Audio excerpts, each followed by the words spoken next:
Code of conduct. Heavy is the head that wears the crown. I put in extra work that just can't be found. I took the sword out the stone, wasn't a thing. Look me in my eyes cause I'm a king. Look me in my eyes cause I'm a king. God made me punch in inaccurate numbers. My castle won't crumble. What I tackle will fumble. I've been a leader when they ain't see it, but now my feet is up. According to me, royalty didn't end with King Tut. Crown on my head, clouds is at my legs. Big says sky is the limit. I look down on the ledge. I push the bar like I'm opening a cell. Hands in my cookie jar, you won't come out with a single nail. I need all of mine. The weight of my shoulders won't fit on a scale. What's a king to a giant? Well, Goliath fell. Even if we playin' chess, dog, this king can't be checked. I make all my moves on the board, I invented my steps. I'm a king, the blood of a ruler. I feel like Mansa Musa. Make your squad disappear like landing by the Bermuda. Triangle, look at it from my angle. I'm a king, the closest thing to being one of God's angels. Yeah, I'm a king. Heavy is the head that wears the crown. I put in extra work that just can't be found. I took the sword out the stone, wasn't a thing. Look me in my eyes cause I'm a king. Look me in my eyes cause I'm a king. Good morning, good afternoon, good evening, and good night. This is the Code of Conduct with the King podcast, and I am back. I'm back and I'm excited about it. This is off-season mode for your boy JSpenceTheKing, but I've been saying this for a couple weeks. I'm on vacation. I don't know how much of a vacation I'm really on because I've been active. I've been out here balling, but I got my dog with me. I got my brother, my best friend, like for real best friend since like 5th grade type best friend. And but he's more than my best friend at this point. He's a big freaking deal out here in these Buffalo streets. So let's introduce my brother, my man in them, Mr. Kyria Stevens from BNMC. What's up, man? Man, you know, what an introduction, dog. You know what I'm saying? I'm feeling that. I don't know if I'm a big deal yet, but I'm trying to be. You know what I mean? I'm doing a little something. Man, you already know what it is, and I mean, you're a big deal because the reason why I wanted to have you on the show fits your job. This is something that you do. This is something that you are. You're a big deal. Like just accept it. I'm a bit of an expert. I'm a bit of an expert. Hey, thank you. I appreciate you being honest for once because you don't know how to do that these days. So, are you kidding me? No, for real. I do want to before, because there will be a lot of joking tonight because this is really my guy. This isn't like a fake friendship that I'm trying to boast about. This is like literally the dude that when I have a bad day, he's the one that gets the call. If I'm crying, he's the one that gets the call. So I do want to take a moment before we get into the conversation and introduce you to a lot of people who might not know you in this space. Kyria, he don't like to do this for himself, so I'm gonna do it. Kyria Stephens, he works for BNMC, right? So first, tell us a little bit about what BNMC is. What is BNMC? Yeah, so BNMC stands for Buffalo Niagara Medical Campus, and it is 120 to 150.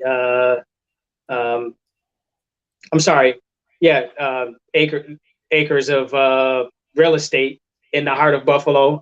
Is where the Roswell, Kaleida, UB, Buffalo Medical Group, all of the hospitals reside. Hopman Woodwork, the research clinical stuff.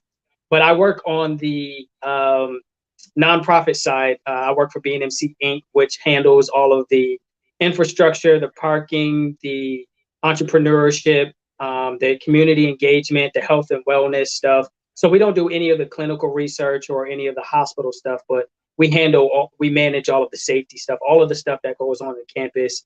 The campus and the surrounding neighborhoods, we're just trying to make sure that everyone has access to the resources and all of the opportunity that goes on in this space. I work in the Innovation Center, so I'm always looking to help create or push the next new thing in whatever area that is. Again, whether that's entrepreneurship or parking or safety or infrastructure buildings, and we're part of a global innovation institute. So though we're on the campus, we kind of handle more than just the campus. There's the district or the campus. Well, the campus, the district, which is the areas around the campus, and then there's globally, again, because we're one of the leaders a part of this global innovation district. So yeah, that's what BNMC is.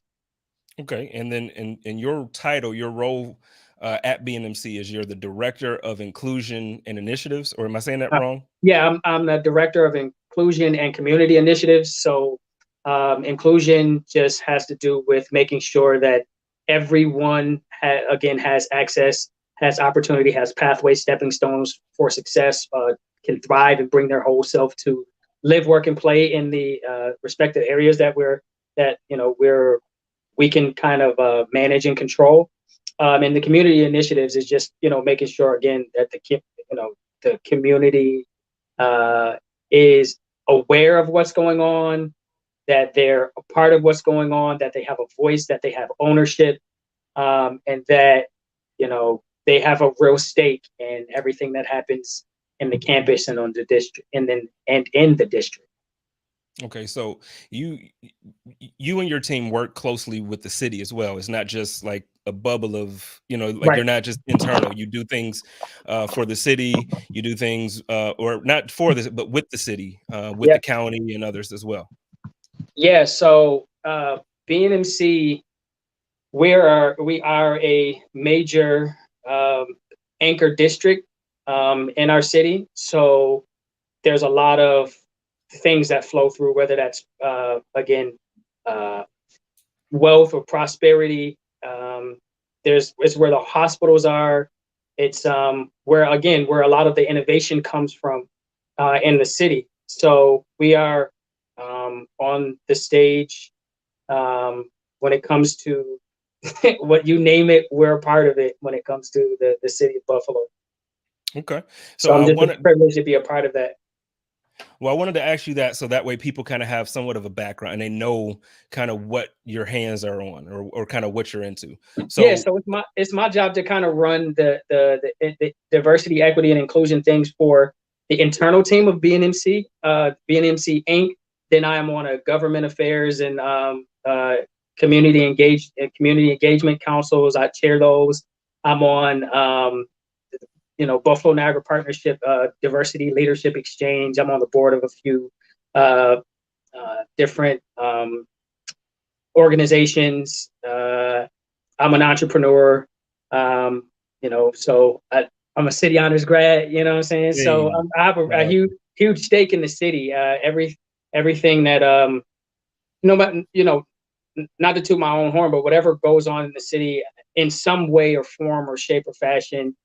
Buffalo is a city where there's only like 2 degrees of separation. So I know who's doing it, or I'm a part of doing it, or I can find you somebody who's doing whatever it is. So in these last few years, I've become very connected, and I really appreciate all of the people who are doing an amazing job, and how I get to help and play a part of everything that's going on. Okay, so I asked you all of that at the beginning, so that way, like I said, everybody would have an understanding of kind of what your role is and what you do, so that when we get into this conversation, they know that you're speaking from a place of experience, you're speaking from a place of knowledge, and you're not just somebody I'm having on the show because you're my guy. So to start off, I want to preface the show by talking about obviously there's a class action lawsuit against the NFL right now by Brian Flores. He was turned down by a job that apparently he felt that the New York Giants had given to somebody else prior to even interviewing him, which is an ugly allegation in itself. Then, I mean, a bunch of allegations there. We have what's called the Rooney Rule, which basically mandates NFL clubs to interview 2 minorities for head coaching and for upper management positions, and then 1 minority for coordinator positions. But it's almost become counterproductive. So I want to preface that by saying that like that's the purpose of the conversation. Before we get there, I want to ask a very specific conversation to you, and I know this is a question that you tend to answer all the time. So share with me so because diversity and inclusion is something we hear everywhere, like in any, regardless of what industry you're in. I'm in banking, then people who are in human resources, people who are in whatever, you're hearing about diversity and inclusion. And it's like, it's drilled into you at training, it's drilled into you in your handbooks and all this other stuff. Talk to me a little bit, like just explain to me, like I'm a kid, like what does diversity, equity, and inclusion mean, and why is it important in today's, really not just today's society, but why is it important? Yeah, well, diversity, I'll break each one of those down. Diversity is just having a bunch of different components and bringing them together. So, you can have a bunch of different color marbles in a bag, and that would be, you have a diverse bag of marbles. So bringing a bunch of different people together is diversity. Equity is not giving everybody the same thing. It's about creating a system or a place where people get the right amount of what they need to thrive. So a person who is further along doesn't get the same amount of. I'll say it like this: equity is if we're all trying to watch the football game and we're all behind a fence, right? I'm a short guy. You're taller than me, and you're taller than me. And I have a guy. One of my friends, his name is Frank. The guy is like 6 whatever, and he can easily see over the fence, right? You can probably see over the fence too. You just don't have the same vantage point that he has. And I'm probably not going to see over the front fence. So if I want all of us to kind of have the same vantage point, each one of us has to have a different size box.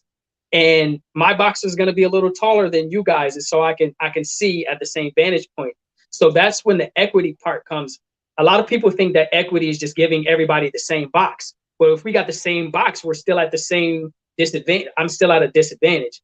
If I'm going to come up to where you guys are and go from an equitable playing field, you have to be able to figure out what system or what things that a person needs to be in the same playing field. So that's the equity part. And the inclusion, I kind of I hear it like this is diversity and equities. You guys get invited. You get invited to a dance, and the equity part is. It's a bunch of different ways that people get the invitation. Maybe you have you're blind and you can't really read the invitation. So there's an audio part to it. So you can still get the invitation.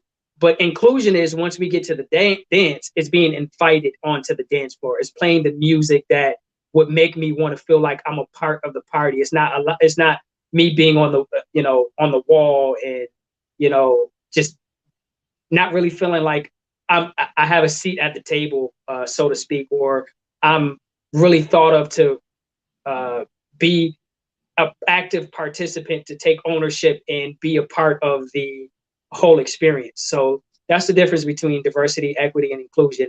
If you understand what I'm saying, I hope I did a good job at that. Yeah, no, I think you explained it perfectly. So this isn't one of the prepared questions I asked you, but just based off of what you said there. So what if, because when you were talking about equity, right? So you as an employer, say you're my employer and you are focused on equity for everybody working for you.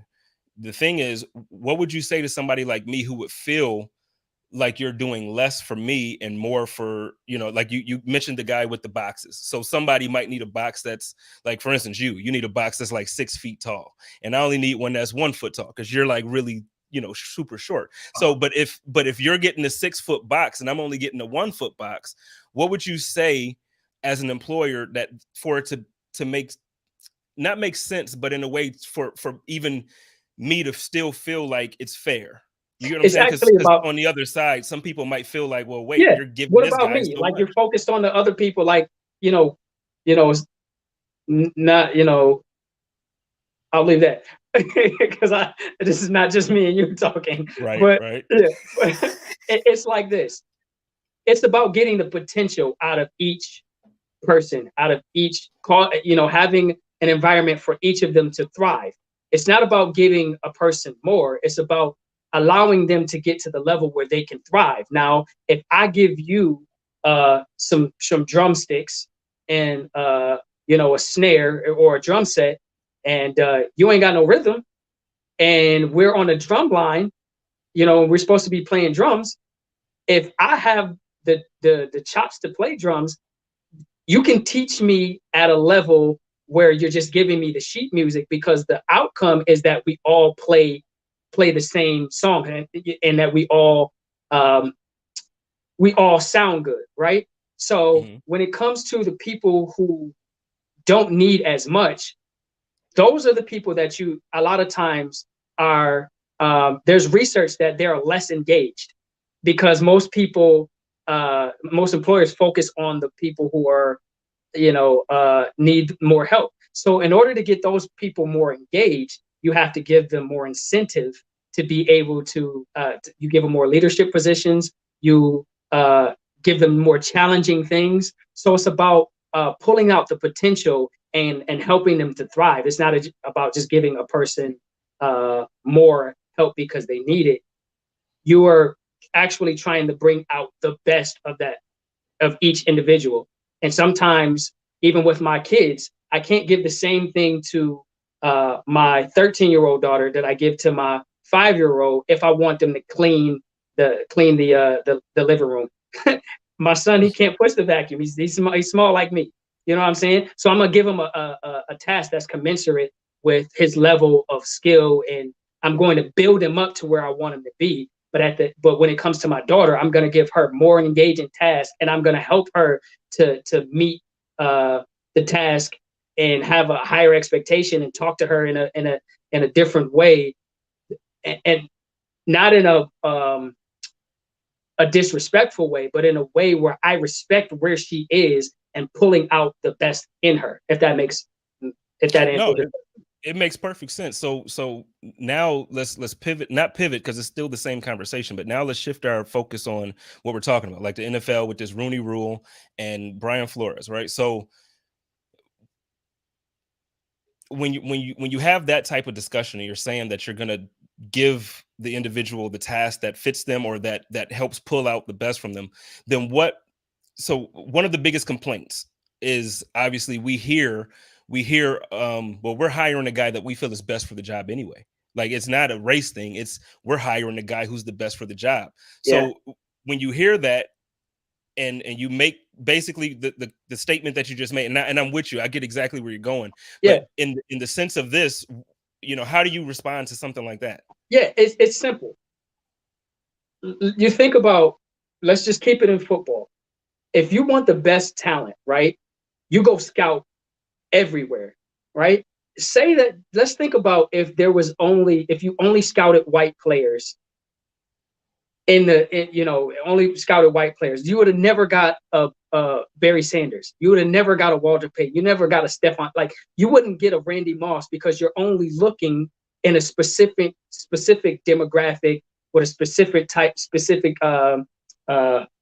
pool of people, a pool of candidates.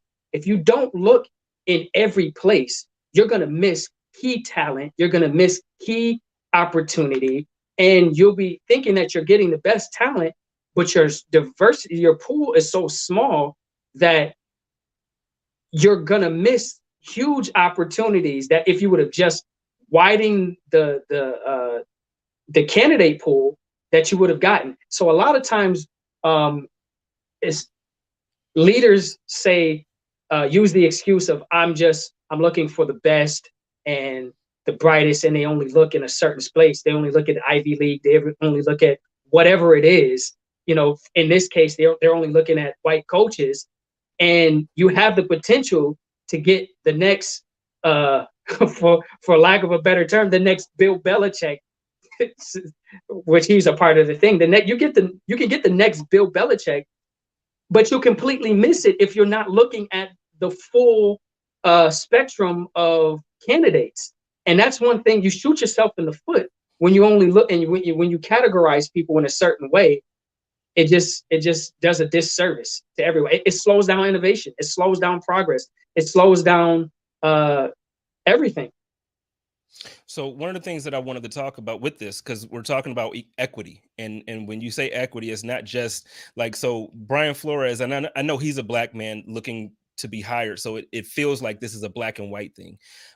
But I feel like a lot of the conversations that we are not having in this situation are conversations that we need to have. And to help me with this conversation, I have two people who I want to join the conversation right now, because I feel like we're missing the mark even still with this conversation by not talking about including women.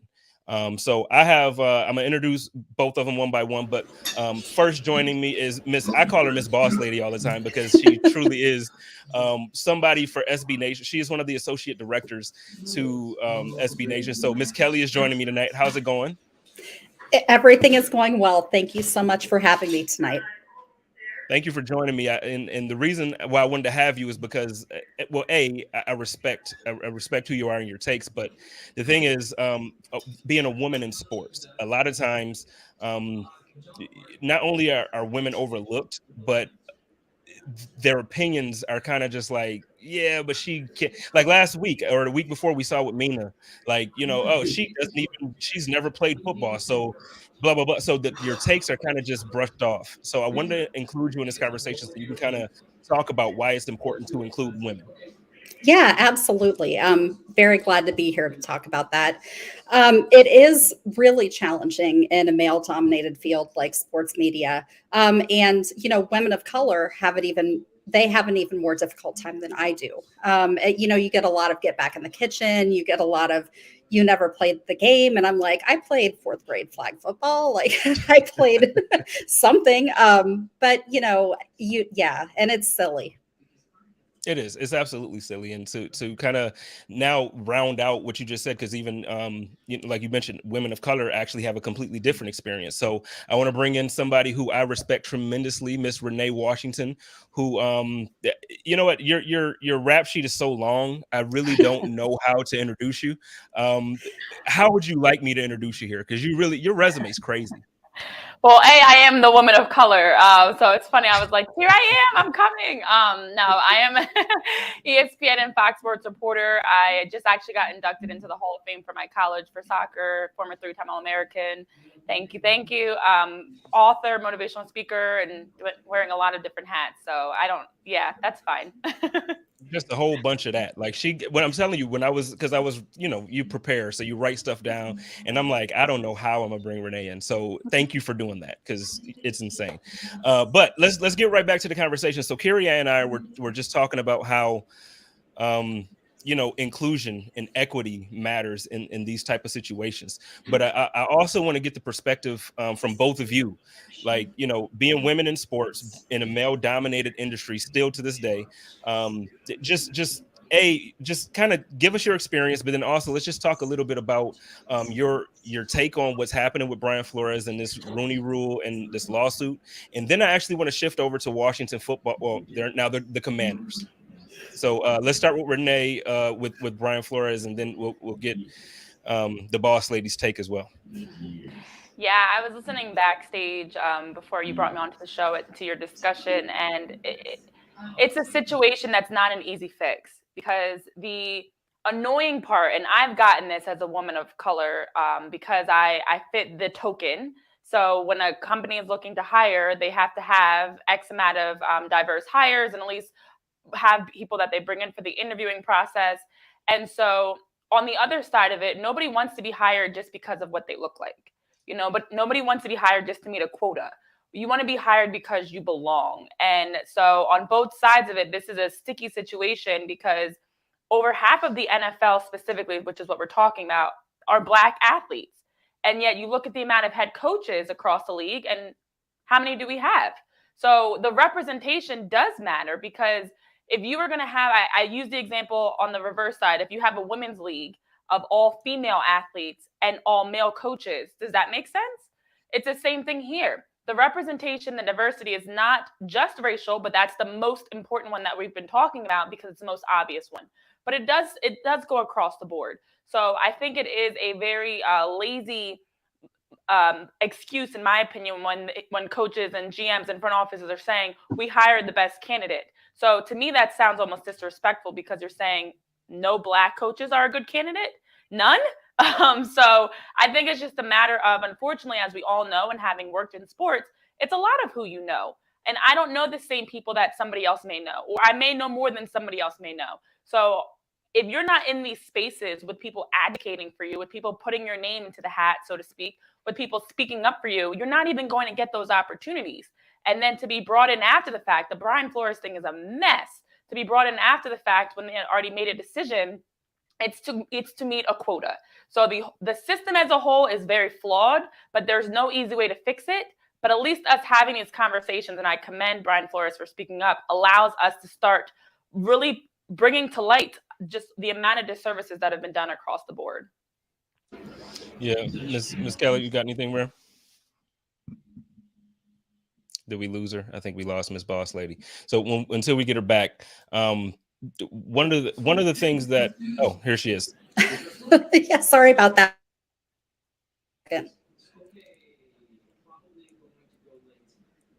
Go ahead. I'm sorry. You were muted there. I didn't hear you. Okay, no, I couldn't hear anything that you guys were saying. I think that my internet went out for a second. I'm so sorry.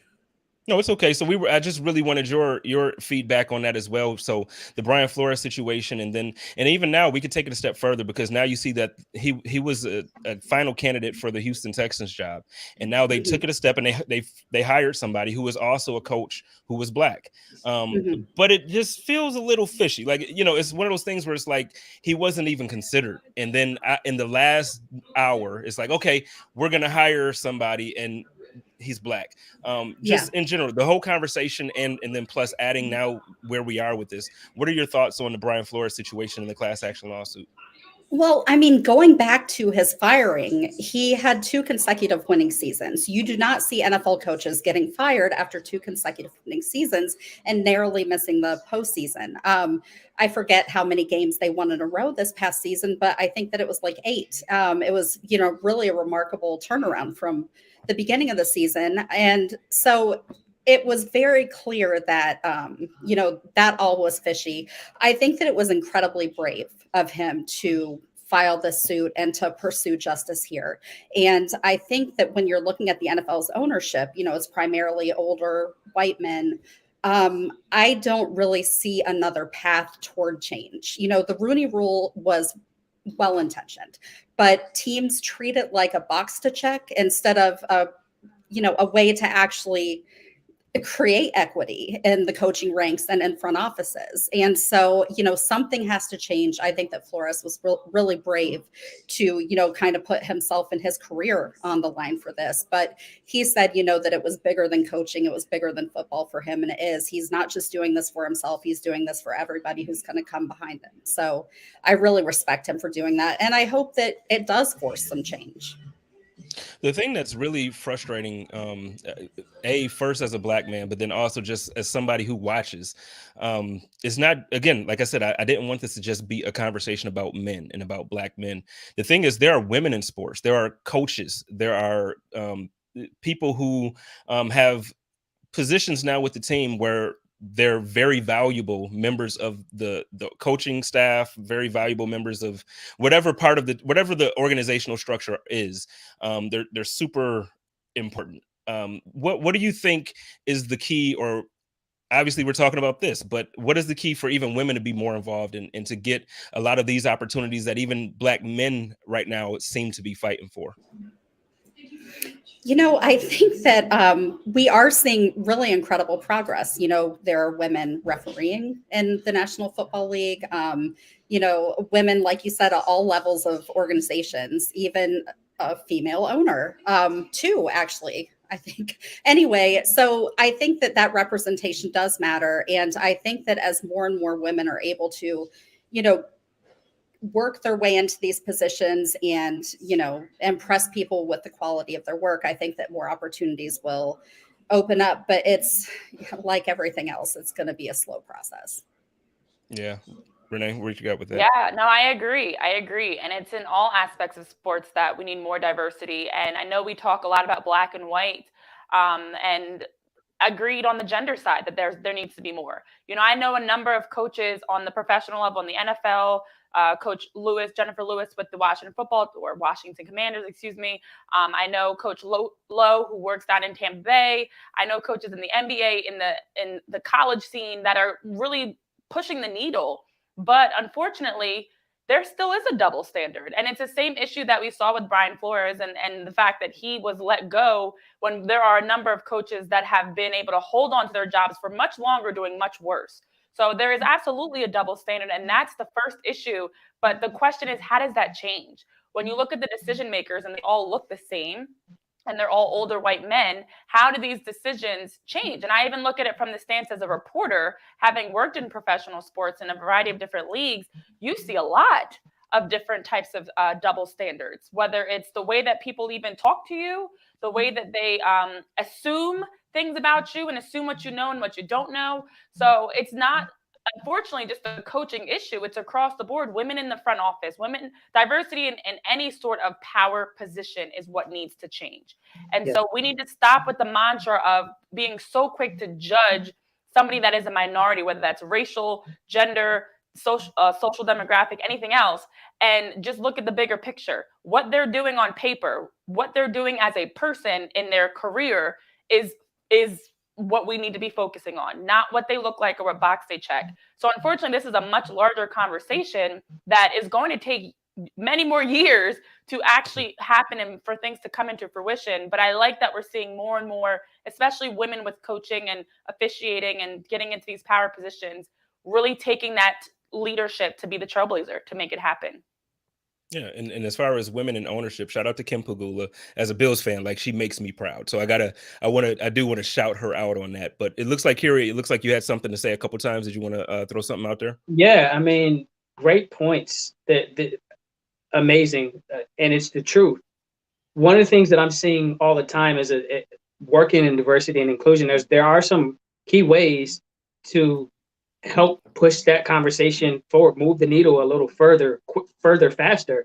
And it all comes down to the system and the way that we're doing things. Now, there's been a business case for diversity since the 60s, but it doesn't really matter if there's not a moral case that is measured up with that. So it has to be both the business and the moral case. And there has to be real transparency in how the system works. You have to look at the system and see, how it started, who started it, who is being benefited, who's benefited from it, and what are the outcomes. And when you look at the structure of how, the Rooney Rule and all of that stuff, it's a straw man. It's just to say that we put this thing here just to say that we did something. If there is no real representation and transparency on how people are being picked for these coaching positions or whatever it is, if there's no standardized way of looking at the attributes or whatever it is to get that job, if there's no real representation on the people who are going to be coached by those people, so it has to be a multi-layered approach of changing the system of how that's being done.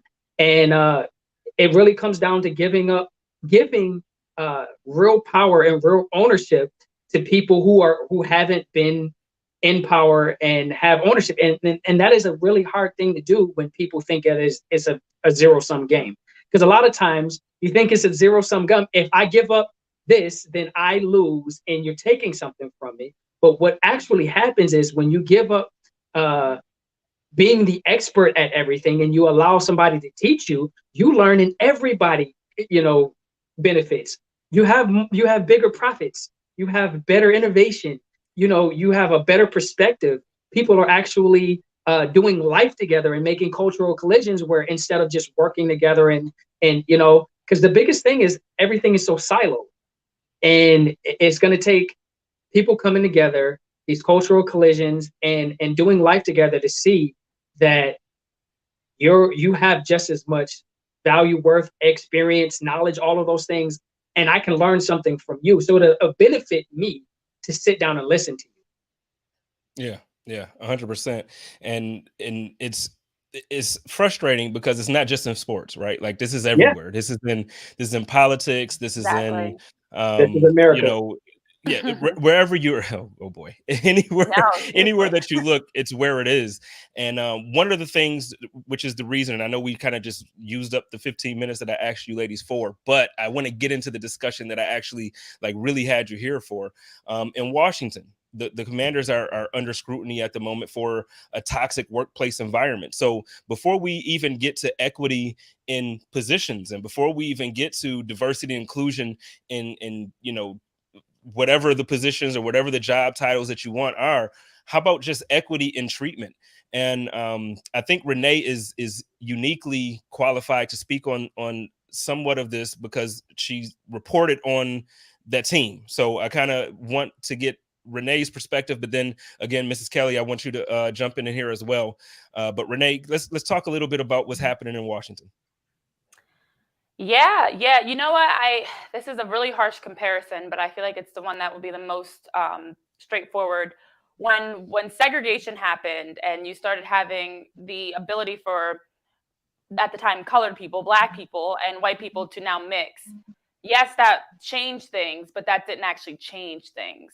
And so with all these different rules and all the focus around DE&I and the Rooney Rule and all these different things that have been done to change things, it doesn't matter if the actual environment in which people are working does not have real change. And that's exactly what everyone's touching on, of the culture, the way that you're interacting with each other, the way that you're treating someone, the way that you're respecting someone.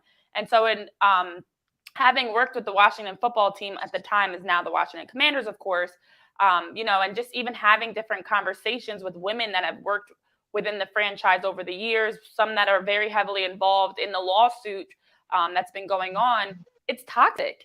It's toxic. And it's unfortunately an example of a much larger issue. And as we said, this is America. So the issues that are happening down in DC, I am not surprised at, because I've seen them myself firsthand. I've seen them myself in my own experiences and other women's experiences. It's just that these are ones that have finally been brought to light. How many other stories like this are being swept under the rug? The emails, the messages, sneaking videos during the cheerleaders. How many other issues have been swept under the rug over the decades where women have been mistreated? And it's unfortunate. It's very toxic.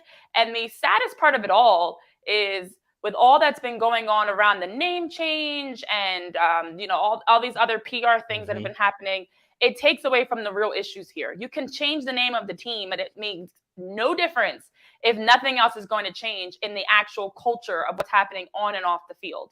So it's very frustrating.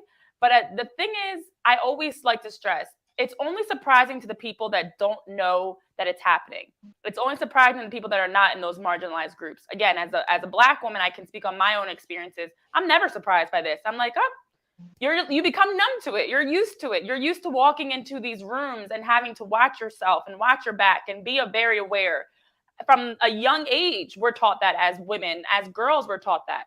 And so as the marginalized and the one that's on the outside, or I'm not at all surprised, it's the ones that are on the other side of it that are now like, oh, wow, I cannot believe this has been happening. Well, this is America.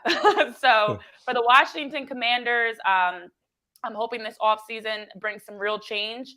It seems like the fans especially are very tired of this continuous cycle of issues on and off the field. But as we're talking about with the bigger issue, it's not going to happen overnight. This is a small microcosm of such a larger problem at hand around professional sports, especially the treatment of women in these spaces. That's actually good. Ms. Kelly? Please call me Jeanna. I completely agree with everything. It makes me feel old to be called You're Mrs. technically Kelly. my boss at SB Nation, so it's just a respect thing. Everybody else at work calls me Jeanna. Please call me Jeanna. Okay. I completely agree with everything that Renee said. And, one of the things that really stood out to me is that the Washington football team the Commanders, it's going to take us all a long time to get used to this.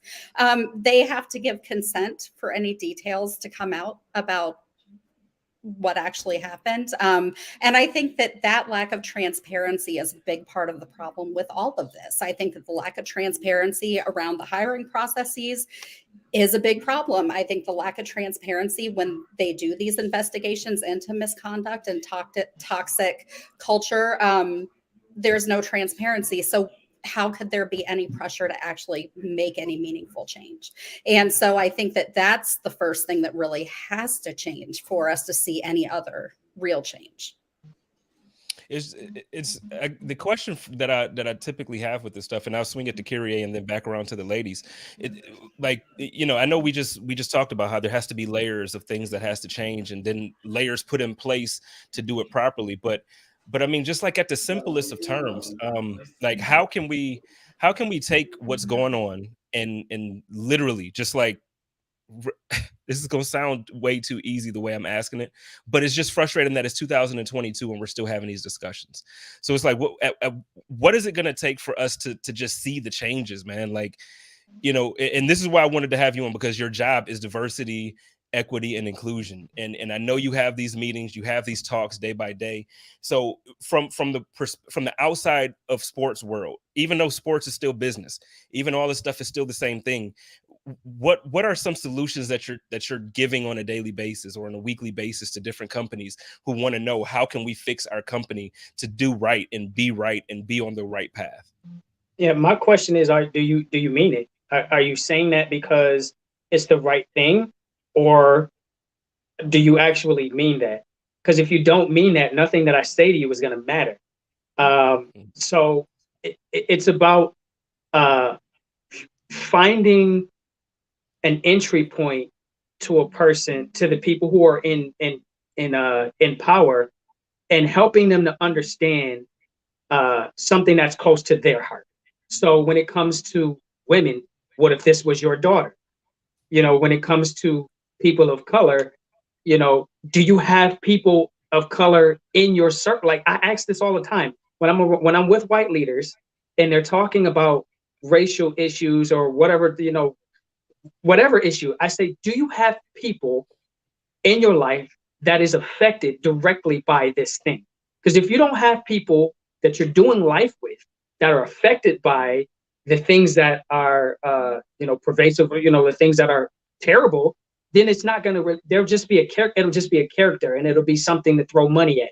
It'll be something to, to check a box. But when you have a Black friend and you're a white leader, that when, something happens to Mike Brown or what, any of those things, that could have been your son. That's my friend. That could have been, my quote, my little nephew or whatever. When it becomes something that is a heart thing, then it becomes real. And then you'll want to create psychological safety. Because like, Renee was saying, if the culture doesn't have psychological safety, let me digress real quick, because this was really, really important. We were talking today, I was with a bunch of diversity leaders, and we were talking about Black history. And they said, well, people are doing a lot of these Black history things, but the psychological safety of their employees isn't being changed. So you put up this thing about Harriet Tubman or about, Martin Luther King, and then you're doing microaggressions to your Black employees. It has to be something where you're looking at the psychological safety and not just these symbolic gestures. It has to be, and of course, symbolic gestures are okay because you got to start somewhere. It's like the awkward first date. You got to get in there at some place, but it has to be a continued conversation where you're getting to know these people, who, whoever these people are, whether this is these women or it's these people of color or it's LGBTQ, because there's a lot of times they are the other people until you make them your people. And if they don't become your people, it's never going to matter to you.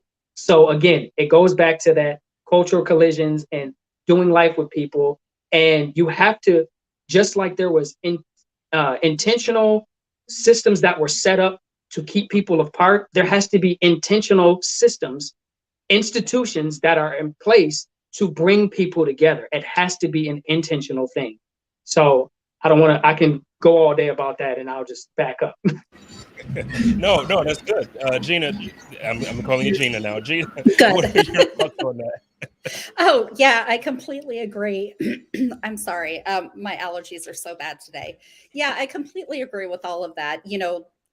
I think that one of the challenges, though, is that a lot of people in those leadership positions are white, and they do have a hard time relating to people who haven't had the same, experience, cultural experience or background or upbringing as them. And so I think that's why I'm always kind of challenging white people to just be quiet for a little while and listen to other people's experiences, understand that other people's experiences are very different from yours, and try to learn to have some empathy for that. And, I think that that's also necessary. But there has to be empathy both ways, though. Yeah. Because a lot of times, there is a lot of mistrust, and it is warranted from Black people because there has been so much that has happened to us, to the point where we just automatically, no, that's how they are. That's how they are. And there's never, again, there's so much things that keep us from actually having because, and I'll say this and I'll back off, people's mind thinks where their feet stand, right? So if you've never walked in those situations, and if you've never rubbed up against that, your mind and your perspective is only going to be a certain way. So you gotta step in to those uncomfortable places, white and Black. It has to come from both ways. White people got to do a little bit more. but you know what? You're right, though. I was just having this conversation, and then I'll get Renee's perspective on this. I was just having this conversation with another content creator who asked me to be on his show to talk about the Brian Flores lawsuit, and he's white, and he actually did like this monologue the show prior to asking me to come on, where he took a stand and he's like, dude, this is ridiculous. At some point, like, this shouldn't be a thing, blah blah blah blah blah, right? And I don't mean that in a negative. I mean, like, he just went on. There were Black people in his comments like, oh, so what, you have the savior complex now? Like, you're trying to be like the white Jesus here or whatever. At some point, we can't keep saying, hey, if you're an ally, use your platforms to speak up with us. When you see wrong, speak up about it and to correct your friends and family members and then when people do it, then we don't want to accept it. Like, at some point, something got to give. You know what I mean? Like, and I know that's probably not the point you were just making, but no, it reminded me. Okay, I'm just saying, because it reminded me of that. And it was just like, at some point, if we're going to be together, we got to be together. You know what I mean? It can't be like, okay, we're together until I feel like we shouldn't be together, and then we shouldn't be together for that, and we should. No, at some point, if we're going to get past it, and we're going to be inclusive, and we're going to be diverse, and we're going to be equal, at some point, it really needs to be that. Renee, I'm sorry for jumping on your toes there. You are perfectly fine. I think there are a number of ways that actual change can happen. And the one thing that you were talking about, Kyria, that reminded me of the Black Lives Matter movement, when we had Blackout Tuesday and everybody was posting the black square, and then businesses were releasing a statement. And then what? What actually happened after that? Or when people even take a knee and the whole world is up in arms because of it, what actually is happening from that? So yes, I think the symbolic gestures are great to show I stand in support and I'm backing this movement and backing this change. But in order for real change to actually happen, people have to be held accountable. Tough conversations have to happen. And I like the point of looking at your immediate circle. It starts there. We all know the saying of the 5 people that you interact with most are the ones that are most influential in your life. Who are those people that are influencing you? Is there diversity in your circle? I know I try to have that diversity from all different aspects to ensure that I'm not getting the same voices over and over again. So when you look at the people that are continuously falling on the wrong side of equality and diversity and inclusion, a lot of that comes from the fact that their circle looks a lot like them and they're not getting any outside perspective. So I think that in order for that change to happen, yes, we need to hire more diversity, but how do you hire more diversity when there's lack of diversity in the hiring committee?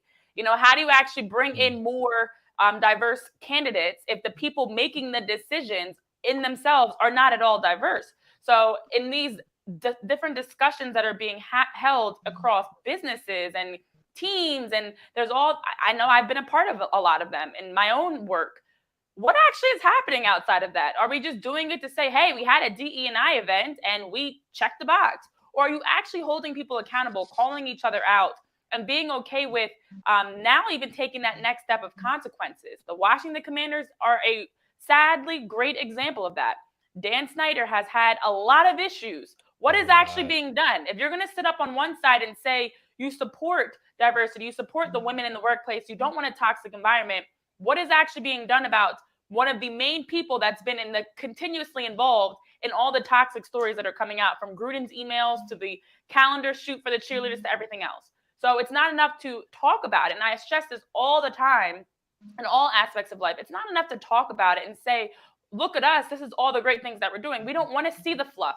We want to see the change. So don't even tell us what you're doing. Don't. The NFL had in the end zone and on helmets and all this other, all over the place, these messages of diversity. 2022 rolls around, where's Brian Flores? So you want to sit up and say, look at us, we've got all plastered across helmets and in the end zone and everywhere else, all this messaging of diversity. But when it actually came time to be about it and actually follow through with that diversity, they fell very short. So it's exhausting at this point for me to just continuously see all these flat, unauthentic gestures of we're trying. Don't just try, do. Enough already. I agree. It's 2022. We're still having these conversations, and it's time for some real change to happen. So accountability, authenticity, changing your circle, and then starting to welcome, if you are, especially for anyone, I will say, but especially if you are that white older man, welcome in that conversation. Sit down and have a conversation with your Black colleague. Sit down and learn a little bit about who they are as a person, outside of just who they are as a professional or as their whatever they look like. So it does need to happen on both sides.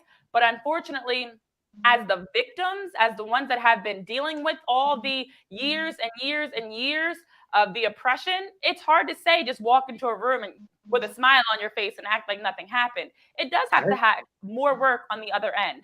So I think it's time for a lot of these franchises, front offices, to start calling out the billionaires that are continuing to perpetuate this cycle and causing us to continue to have these conversations to actually make change.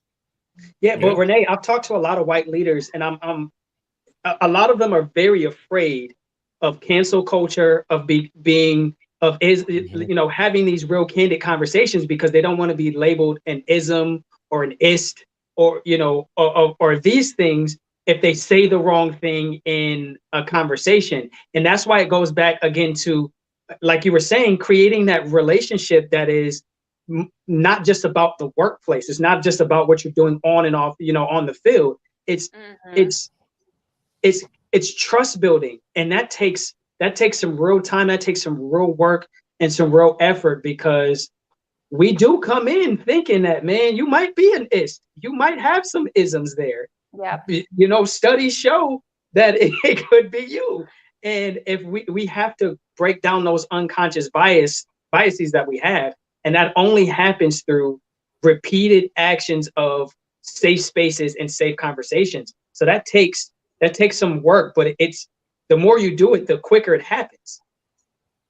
Yeah, no, for I sure. agree. And I just want to jump in really quickly. I actually got into a conversation on my Twitter about cancel culture, because people were saying, well, cancel culture is, fussing about it, complaining about it.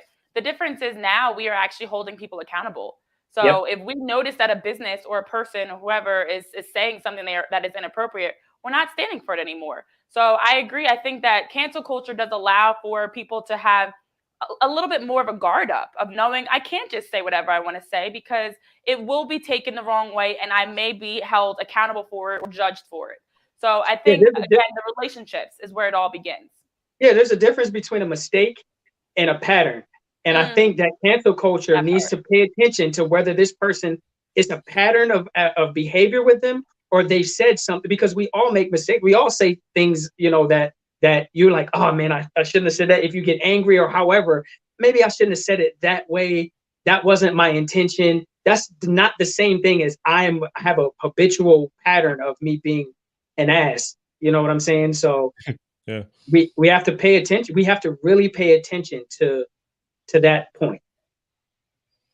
Now, Jeanna, I work for SB Nation and I don't have any issues. Like, I love my team with Buffalo Rumblings. I love everybody that I've worked with since joining SB Nation. So we don't have these issues. But one of the things that I do notice is that and I'm sure Renee can attest to this as well, in our industry, in what we do, it's equally, I think it's frustrating on the level that we're talking about, but then it's equally frustrating when your work is looked at as like, how do I want to say it? Your work is just kind of, they don't take you serious at all with certain things because of the industry. So the way I want to pivot this, I want to end this conversation off with this question here, and it's actually a little bit, it started off weird, but it's about Jay-Z, right? So Jay-Z entered into throw up the dime. Everybody who knows me knows I'm a Jay-Z fan, huge Jay-Z fan. Like, you'll see me tweet Jay-Z lyrics all day. I tweet music, but he got this job with the NFL last year, or maybe 2 years ago now. And with this job, one of the things that he's so supposedly responsible for is obviously the halftime shows and all of the entertainment that we get. But social injustice was literally at the top of this agreement. And in your work and what you've seen in our industry and what you've seen in collaboration with the NFL, holding accountable also means holding the people accountable who are supposed to step in and hold others accountable. So far, what are your thoughts on this? And then, like I said, I want to swing this around to everybody in the conversation here, but what are your thoughts on really, what can we expect? What do you think we can expect coming from this social injustice agreement with Jay-Z and the NFL? Is this supposed to help, or was that really just kind of to calm the nerves after the Kaepernick situation, or, you know? I think that it's a combination of the two. I think that, yeah, there's definitely a PR element involved. But I also think that a lot of what the league has done to acknowledge, social injustices has been performative. It's, the painted end zones, and it's the stickers on the helmets, and, all of that stuff is great. I'm glad that they're letting players show support for those causes. But also, it doesn't do anything. It's just performative. And so that's my biggest concern with all of it. I think that they have a lot of money to throw at things that could actually really help. And a lot of individual players around the league are already doing a lot of great work towards social justice. And, I'm hoping that the league will continue to support them in those efforts. But yeah, so much of what they've done so far has been performative. And so that's what I'm hoping will change. Renee, you got any thoughts on that? Yeah. I think for any situation, it is very important for the Jay-Z's, and I like how you casually worked him into this. People like Jay-Z that are given that first step to be able to pull others along with them. It's so important if you do have a position of power and you're representing a group of minorities to really use your platform and your power that you've been able to establish to help others. So I think that one of the biggest things that actually can work in the benefit of all this change is the fact that it is a business, and we know money talks. So if you start bringing in power players and even actually the actual players, getting them involved, like they've been doing such a great job in their respective communities of doing, that's how you make change happen too. Because we all know at the end of the day, no matter what race people may see, everybody sees green. So if you can start getting more people involved that have connections, power, the Jay-Z's, the NFL players, different people like that are actively using their platform to pull others along, speak up, and be able to help. That is also a way that it can make some real change too. So we'll see what happens. I mean, Jay-Z's move, bringing him into the NFL, I was a little skeptical about it myself, I'm not going to lie, but I definitely don't think anything's going to happen overnight. The music, the halftime show is incredible this year. The music side is great.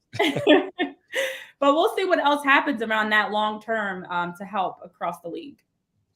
So for me, I wasn't skeptical, but obviously I'm a Jay-Z fan. Like it's going to be like 99% of the time, if there's a conversation about Jay-Z, I'm going to be on his side at first. So I'm just going to be honest about it. So I wasn't skeptical of it, but right now I'm a little more skeptical than I've ever been, because coming from where he comes from, and I'm not from Brooklyn, but I promise you the east side of Buffalo is a whole lot like it. Like it's not the best of environments. So there's a lot of things that when I listen to his music, I can relate to. And there's a lot of things that make me feel like, hey, this guy knows what it's like to be me, or to come from the area I come from. And then to see him climb certain ladders and to see him sit in certain rooms at certain tables, it gives you motivation that, hey, I can do this in whatever industry or whatever realm I put my mind and my efforts behind. Then to see, you see him make constant change on several levels in so many different spaces. And then for something like this, it seems to be gradually, like not even gradually, because all I've seen, to your point, has been stickers on helmets and end zone stuff. And yeah, we got to fire. This is probably going to be the best as far as like hip hop or as far as urban music. This is like the best halftime show that we've had since the Beyonce and Bruno Mars. But even then, it's not this. You know what I mean? Like, this is a different type of halftime show for a specific crowd of people. I'm a little skeptical, Renee. I am. I'm gonna be honest, and it hurts me to say this publicly because Hov is my guy. I'm skeptical because it just seems like it was all the publicity stunt that Jeanna was talking about. It's like, look, I get it. We have to put the sharks away after Kaepernick ticked everybody off. But at the same time, I actually need some stuff to happen. I need to see more than 2 black coaches. I need to see it. Well, I guess three now. Technically, we have 3 black coaches or 4 minority if you're going to include Selah. Look, I need to see more than that. And I'm not saying Jay-Z obviously would have the power to tell people who to hire, but you would think that the conversations being had from that level should have some type of effect. Like, look, this is the goal. We should have some type of like Kyria mentioned earlier. I don't know if it's like a standardized way to see results. I don't know if having accountability in the interview process is the thing. I don't know if saying like, okay, well, if you interviewed 5 people, we want to see notes on all 5. Like, why did this guy not fit what your philosophy is? Why did this guy fit? Why did this person not? I don't know what the answer is. But again, for me, seeing Jay-Z being the guy that I've always seen him as, I have questions. Kyria, it looks like you want to jump in there.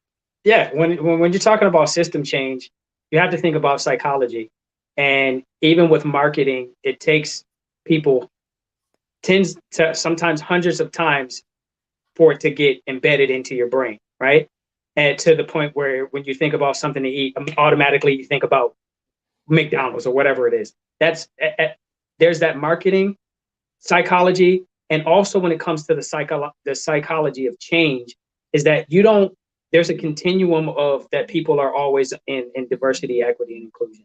And a lot of times we want people to jump and we want systems to jump from the beginning to progress where it's like really seen and it's like a huge thing. But there's steps in that process. And if you have a person who is at the unaware phase, oblivious to racism, they can't see racism, they don't see color and all of those things. And then you have a person who understands, it kind of understands what's going on. And then there's another level of a person who is affected by it. And then there's another person who becomes an activist. And the person who is oblivious doesn't jump to activist and jump to change automatically. You have to take people through steps of awareness and steps of action. And for a system like the NFL, there has to be those accountability things. There has to be that structure, but you also have to work on the psychology of getting people to move the needle of awareness, experience, and all of those things. So I know it's frustrating. And you sound like a lot of diversity, equity, and inclusion leaders that I'm talking to every day. They're like, damn it, they just don't get it. Why can't they just, put the time, talent, and treasure towards this and make it happen?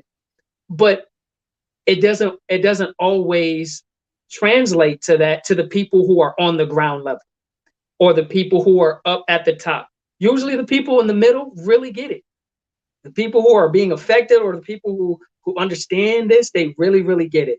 And they have to be a bridge to those other side. They have to be a bridge. So Jay-Z is going to have to be a bridge. There's going to have to be some real accountability. There's going to have to be some, like, you see how all of these things that I'm naming, there's going to have to be some real people doing life together. There's going to have to be all of these things have to happen simultaneously. And some people are going to get in and shoot up like rockets. And then some people are going to have to baby step. But patience is walking at the pace of another.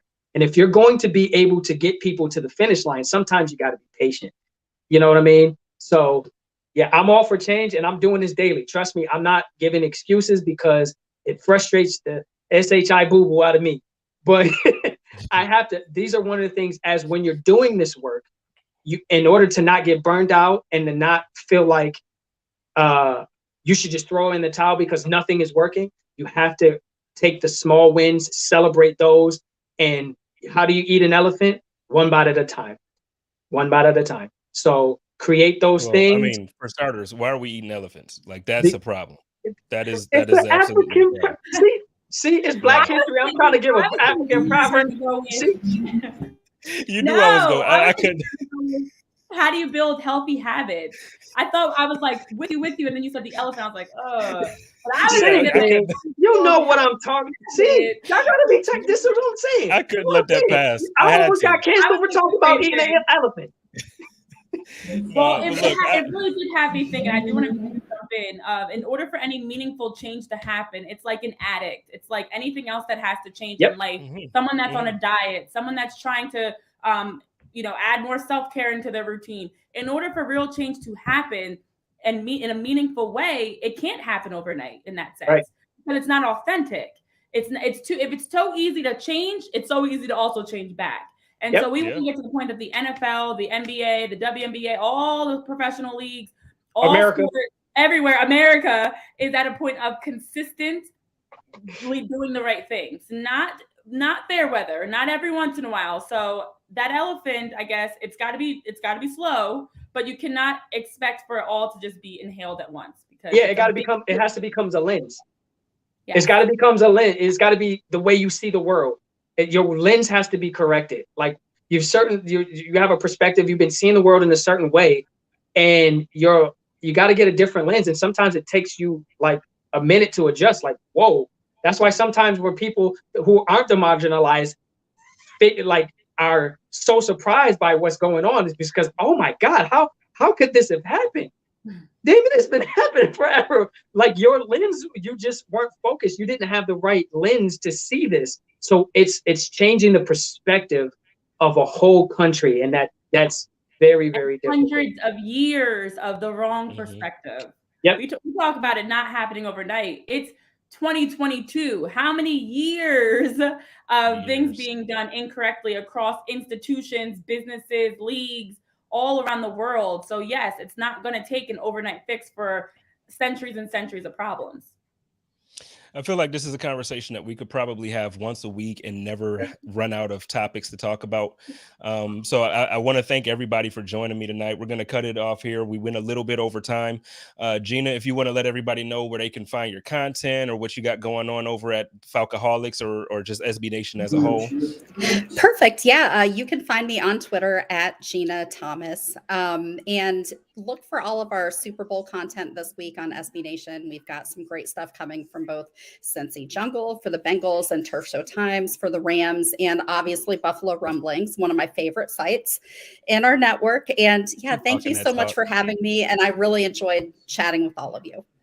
We got to have you on again where we can have just, you know what? I don't know what I slacked this year. We played the Falcons and we beat you. And I didn't even get you on the show to talk mess. I think that I was moving at the time. So yeah, that was probably why.